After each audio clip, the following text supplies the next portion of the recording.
अस्सलाम वालेकुम दोस्तों। तो चलें आज हम बनाने जा रहे हैं छोले भटूरे, जिसके लिए हमने आधा किलो ये काबुली चने लिए हैं, जिनको हमने रात भर भिगो के रखा है। तो फूलने के बाद ये कुछ इस तरह आपको दिखाई दे रहे हैं। ये ओवरनाइट भीगे हुए हैं। तो अब हम इसको धोकर कुकर में चढ़ा रहे हैं गलाने के लिए। तो आधा किलो चने लिए हैं हमने, उसी हिसाब से सारे आपको मसाले दिखाएंगे। इसमें हमने नमक ऐड किया है, ज़्यादा कुछ हम इसमें ऐड नहीं करेंगे, बिल्कुल सादा से ही बना रहे हैं, जो कि घर में आम तौर पे तैयार किए जाते हैं। तो 2-3 टुकड़े दालचीनी के और तेज़पात के पत्ते डाल दिए हैं हमने इसमें। बस अब हम इसको लिड लगा देते हैं गलाने के लिए। तो जब तक ये गलेंगे हम अपना भटूरों का जो आटा है वो तैयार कर लेते हैं। तो यहाँ हमने 1 किलो मैदा ली है और इसको हमने छान लिया है।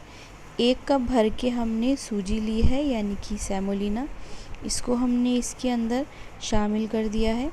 आधा चम्मच हमने बेकिंग सोडा लिया है, चाहें तो बेकिंग पाउडर भी डाल सकते हैं आप।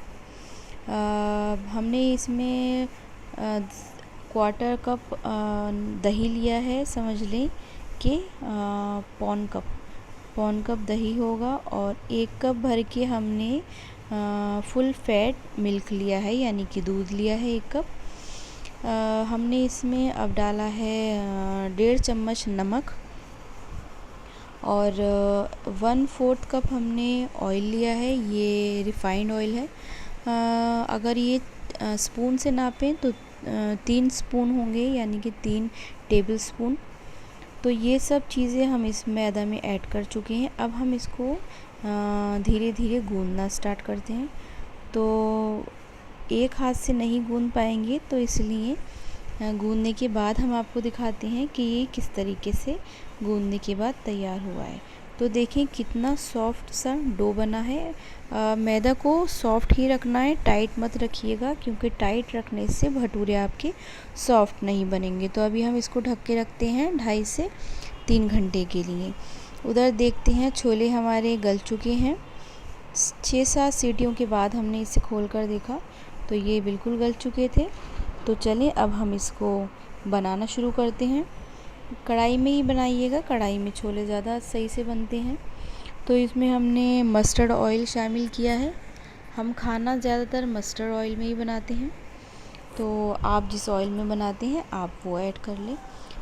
1 प्याज ली है जिसको हमने ग्रेट किया है। 1 टमाटर लिया है, उसको हमने काट के रख लिया है। टमाटर हमने बड़े साइज़ का लिया था, तो अगर आपके पास छोटे हों तो आप 2 टमाटर ले लें। 1 चम्मच हमने लहसुन अदरक का पेस्ट और 2 चम्मच पिसा हुआ धनिया शामिल किया है। ये चम्मच हमारा काफ़ी छोटा है, तो इस वजह से 2 चम्मच डाला। अगर आपका चम्मच बड़ा है तो 1 चम्मच ही धनिया डालें।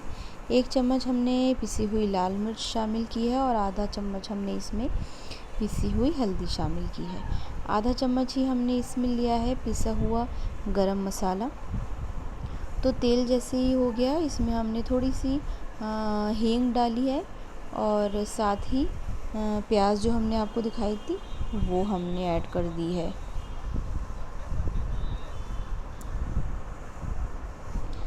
तो देखिए आप, प्याज हमारी हो रही है। तो ये बहुत सादा तरीके से बनाए जा रहे हैं छोले, क्योंकि जो पुराने वक्तों में छोले बनाए जाते थे तो उस वक्त ये जो बाज़ार के बने बनाए मसाले हैं वो अवेलेबल नहीं हुआ करते थे। तो जो घर के मसाले थे उन्हीं मसालों से जो घर की लेडीज़ थी वो इसे बनाया करती थी। तो हमने भी उसी तरीके से बनाया है, और ये यकीन मानिए कि जो आप सिंपल तरीके से कोई भी चीज़ बनाते हैं तो वो बेहतरीन बनती है। तो देखिए, हमने जब ऑयल गर्म हुआ प्याज डाली और प्याज थोड़ी सी सॉफ्ट हुई तो फिर हमने टमाटर और जितने भी मसाले आपको अभी दिखाए थे वो हमने इसमें शामिल कर लिए। अब आप इसको तकरीबन 10 मिनट के लिए ढककर पकाएंगे। 10 मिनट तक ये होगा कि जो है टमाटर और प्याज अच्छे तरीके से गल जाएंगे और मसाला भी भुन जाएगा। तो 10 मिनट के बाद हमने इन्हें देखा तो ये देखिए मसाला बिल्कुल भुन चुका है और प्याज और टमाटर भी गल चुके हैं। देखें कितना भुना भुना सा ये दानेदार मसाला तैयार हुआ है।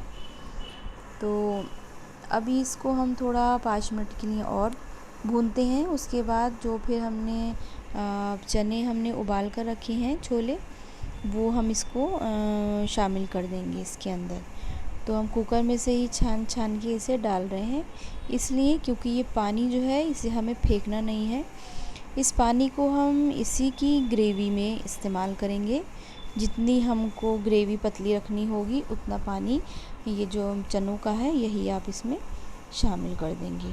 तो एक खौल लेंगे हम हाई हीट पर, और जब इसमें खौल आ जाएगी तो फिर हम इसकी हीट जो है वो कम कर देंगे और फिर इसको 10 मिनट के लिए पकाएंगे, ताकि जो छोले हैं और जो मसाला है वो अच्छे तरीके से आपस में पक जाए। तो एक खौल आ गई है, तो अब हम इसको हल्का कर लेते हैं।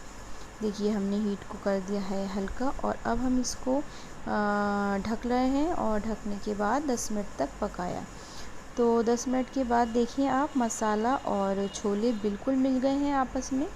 बस अब इस वक्त हम इसको थोड़ा सा चम्मच से प्रेस करेंगे, ताकि ये आधे चने आपको दिखें खड़े खड़े से, और आधे चने आपको टूटे हुए दिखें, क्योंकि यही इन छोलों का जायका होता है। इसमें सारे चने खड़े खड़े नहीं होते, तो चम्मच से दबाना ज़रूरी है।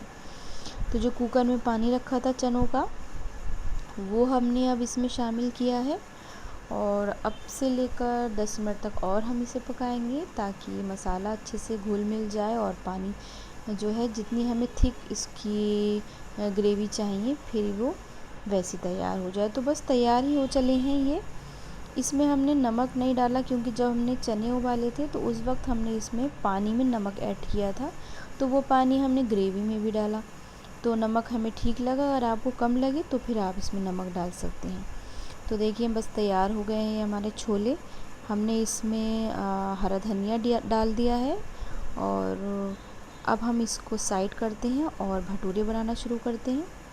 तो भटूरे हम रिफ़ाइंड ऑयल में बनाएंगे, तो हमने इसकी जल्दी फटाफट पेड़े बना लिए हैं, और अब भटूरे जो हैं वो बेलना स्टार्ट किए हैं।